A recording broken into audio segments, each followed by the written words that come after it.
Hello everyone, welcome back to our channel పయావ్లా styles. ఈ రోజు మన వీడియో ఏంటి అంటే సాక్షాత్తు ఆ స్వామివారే నన్ను ఇక్కడ ప్రతిష్ఠించండి అని చెప్పి ఈ ప్లేస్ లో అభయాంజనేయ స్వామిగా వెలిశారు. ఈ ప్లేస్ సిద్దిపేట దగ్గరలో ఉన్న ఇర్కోడు గ్రామంలోని ఎర్రనగుట్టపై ఉంది. ఈ టెంపుల్ కి సంబంధించిన డీటెయిల్స్ తెలుసుకునే ముందు నా ఛానల్ ని ఫస్ట్ టైం చూస్తున్నట్లయితే లైక్ చేయండి అండ్ సబ్స్క్రైబ్ చేయడం మర్చిపోవద్దు. ఒక సాధారణ బస్ డ్రైవర్ అయిన మద్దెల భద్రయ్య గారు చిన్నగుండవెల్లి గ్రామంలో ఆయనకు సంబంధించిన వ్యవసాయ భూమిని చదును చేస్తున్నప్పుడు ఒక పంచముఖ హనుమాన్ విగ్రహం బయటపడింది.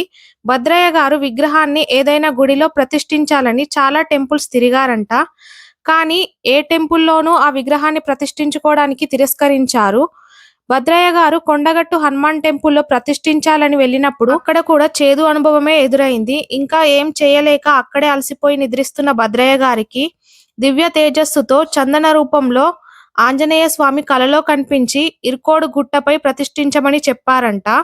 ఆంజనేయ స్వామి చందన రూపంలో కనిపించడం వల్ల ఈ ప్లేస్ ని ఎర్రన్న గుట్ట అని పిలుస్తారు. ఈ ప్లేస్ ని వాల్మీకి ఆశ్రమం అని కూడా అంటారు. ఈ టెంపుల్లో నవగ్రహాలతో పాటుగా శని భగవాన్ విగ్రహం కూడా ఉంది.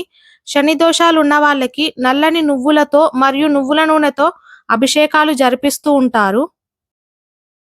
ఈ టెంపుల్లో స్వామివారు అభయాంజనేయ స్వామిగా దర్శనమిస్తూ భక్తుల కోరికలు తీరుస్తున్నారు. ఇక్కడ స్వయంగా భద్రయ్య గారే పూజలు చేస్తూ ఉంటారు. ఈ టెంపుల్లో ఆంజనేయ స్వామి ఆలయంతో పాటుగా రుక్మిణి సమేత పాండురంగ స్వామి ఆలయం ఉంది. అలాగే మరొక వైపు సంతానలక్ష్మి అమ్మవారి ఆలయం కూడా ఉంది.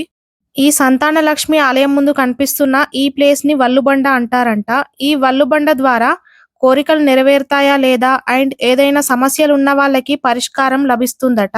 చాలా మంది పిల్లలు పుట్టడం ఆలస్యమైన వాళ్ళు ఈ టెంపుల్ ని విజిట్ చేస్తారు అని చెప్తున్నారు. భద్రయ్య గారు ఈ టెంపుల్లో విశేషమైన పూజా కార్యక్రమాలు నిర్వహించడం, అన్నదానాలు చేయించడం లాంటివి చేస్తున్నారు. అండ్ మీలో ఎంతమంది ఈ టెంపుల్ ని విజిట్ చేశారో కామెంట్ చేయండి. ఇది ఈరోజు మన వీడియో. నా వీడియో మీకు నచ్చినట్లయితే లైక్ చేయండి, షేర్ చేయండి అండ్ సబ్స్క్రైబ్ చేయడం మర్చిపోవద్దు.